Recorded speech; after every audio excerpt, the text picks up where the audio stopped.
Olá pessoal, agora eu vou tratar sobre o capítulo 5, né, que se trata de que a virtude não é o princípio do governo monárquico, né? Então, na monarquia política, proporciona grandes coisas com o mínimo de virtude, né? Como as belas máquinas, a arte, os movimentos, engrenagem e tudo mais. Já ele, antes de falar realmente o que é a monarquia, né, falar um pouco sobre a monarquia em si, ele vai falar o que é a monarquia e o que não contém nela, né? E diferente dos outros tipos de governos, que a mola, a força principal da democracia seria a virtude, né? Na aristocracia a virtude poderia ser colocada em prática, mas nem tanto, não era tão necessário, né? Era mais como algo facultativo, né? Agora, na monarquia, se consegue grandes coisas aqui, sem precisar o mínimo de virtude, né? Então, o Estado subsiste independentemente do amor à pátria, do desejo autêntico à glória e à renúncia de si mesmo, né? Então, aqui não precisaria o sujeito renunciar a si mesmo, né, para ter o amor à pátria e tudo mais, certo? Então, as leis aqui na monarquia, o quê? As leis ocupam o lugar de todas essas virtudes, né? De que não se tem nenhuma necessidade, né? Então, o Estado dispensa os tipos de leis, né? Não significando que na monarquia não haja leis, né? Mas não é a mesma coisa da democracia, né? Então, mesmo com todos os crimes, mesmo que todos os crimes sejam públicos por natureza, né, distingue-se os verdadeiramente públicos dos crimes privados. Por quê? Porque ofendem mais a um particular do que uma sociedade inteira.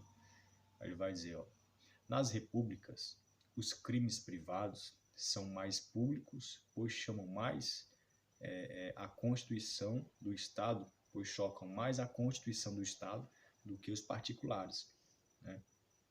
E nas monarquias, os crimes públicos, né, eles são mais privados, ou seja, atingem mais os bens particulares do que a Constituição do próprio Estado, entende? E Montesquieu, né, ele trabalha muito com base histórica, né? Então, uma coisa bem interessante que eu gostei, o quê? Sei bem do que eu digo, né?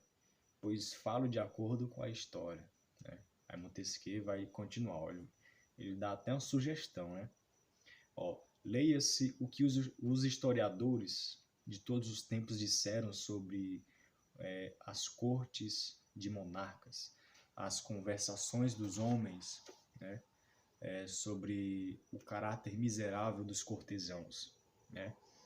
Não são coisas de especulação, mas de tristes experiências, entende? Ele dá essa sugestão para quem, se a gente for buscar entender, né, um pouco do contexto histórico atual, né, e a gente tem que se remeter a outros contextos históricos, né, de épocas passadas, né, para a gente não julgar de forma precipitada, né?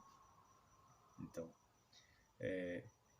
ele vai falar aqui sobre o caráter dos cortesãos, né? Como é que se forma o caráter de uma nobreza, de um cortesão, né? Aí ele vai responder, ó, a ambição na ociosidade, a baixeza no orgulho, o desejo de se enriquecer sem trabalhar, a aversão à verdade, né? A alusão, a traição, a perfídia, o abandono dos compromissos, o desprezo dos deveres dos cidadãos,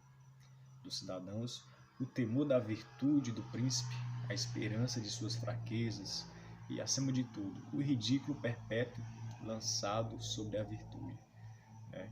É assim que se forma o caráter de um cortesão, conforme Montesquieu. Cortesãos que estão em todos os lugares e a todo tempo, né? Ele vai dizer outra coisa bem interessante que na monarquia, que é o quê? É mal que haja pessoas desonestas e que haja inferiores que sejam pessoas de bem, né? Essas pessoas que estão acima sejam desonestas e as que estão embaixo sejam pessoas de bem, né? Isso não é interessante, como ele diz, né? Então, por quê? Aqueles que estão acima, eles são aqueles enganadores, né? E estes que estão embaixo, eles consistem em ser enganados, né? Então, ele vai finalizar esse capítulo dizendo que a virtude não é a mola desse governo, né? Mas ela não é excluída, mas não o constitui, entende?